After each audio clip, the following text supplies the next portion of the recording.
Hello guys, नमस्ते। म चाहिँ हिँडेर जाने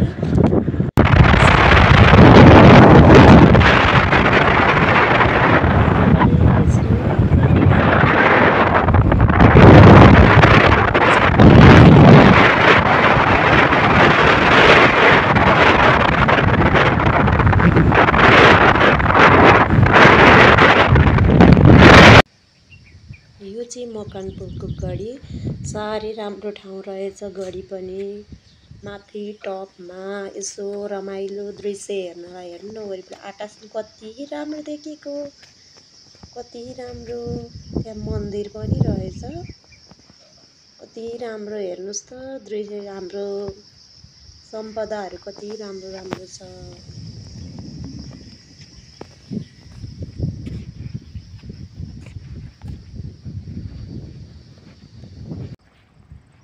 गढीबाट चाहिँ हामी फर्केर मकनपुरको दरबार, राजाहरूको दरबारमा पुग्यौँ। कति राम्रो रहेछ मकनपुरको दरबार।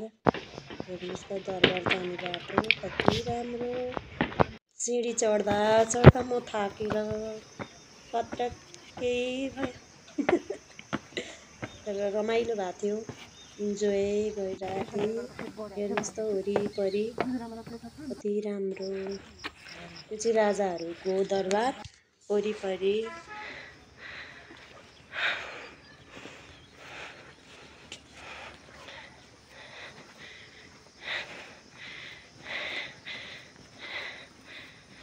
धेरै पछि हिँडेर एउटा मलाई त स्वा भएर हिँड्दा हिँड्दा हिँड्दा भरे हिँड्दा यस्तो थकै लागेको थियो। साथीहरू पनि हुनुहुन्छ यसो सँगै जाने साथीहरू।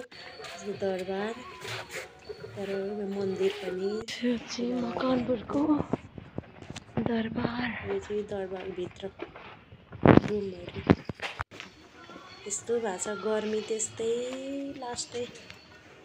हेर्नुहोस् न, मैले यसो मौकामा भिडियो बनाइहालेँ हाम्रो सम्पदाहरू पहिलाको। कति रमाइलो ठाउँ छ। हजुरहरू पनि हेटौँडा गएको बेलामा मकनपुर दरबार, मकनपुर गढी छिर्नुहोला, कति राम्रो छ। त्यहाँबाट चाहिँ सिमेन्ट कारखाना, हेटौँडा बजार देखिँदो रहेछ। यो चाहिँ वरिपरि वाल लागेको थियो दरबार राजाहरूको पालाको। कति राम्रो ठाउँ। सल्लाह हेर्नु न, लास्टै थाकेर मैले नि एक दुईवटा यसो पोज गरिहालेको। अब चाहिँ फर्किन लागेको।